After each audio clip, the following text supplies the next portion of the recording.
Ladies and gentlemen, welcome to the road to the 75th Miss Universe.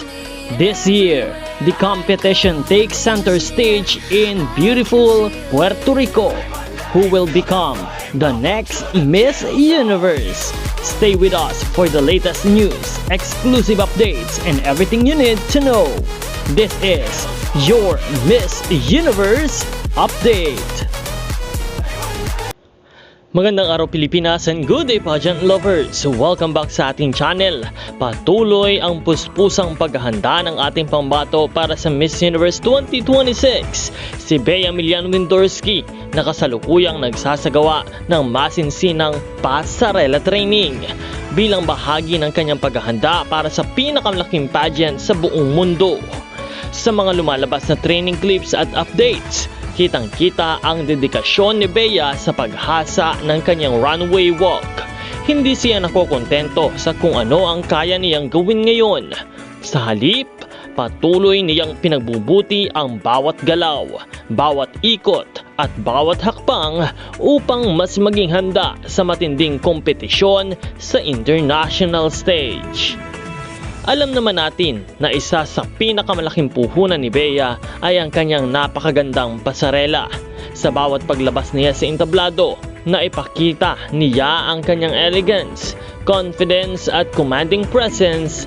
Isa ito sa mga katangiang hinahangaan ng maraming pageant fans dito sa Pilipinas at maging sa ibang bansa. Lalo na sa swimsuit competition, kitang-kita ang kanyang lakas bilang isang runway queen. Ang kanyang kumpiyansa, posture at graceful movements ang dahilan kung bakit marami ang naniniwalang isa siya sa mga pinakamalalakas na kandidata para sa Miss Universe crown. Hindi maikakaila na mataas ang inaasahan ng mga Pilipino kay Bea.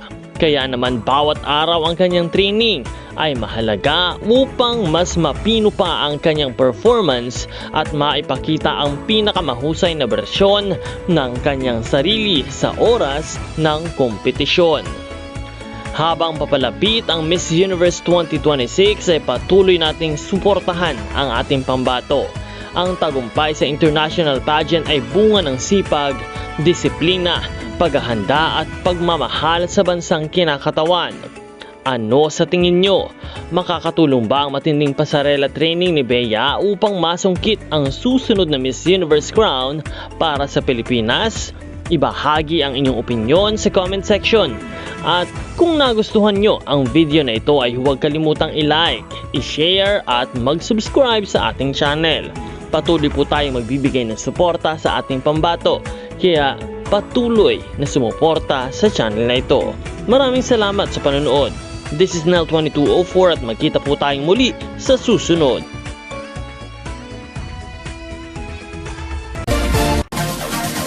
Support your favorite candidates and leave a comment.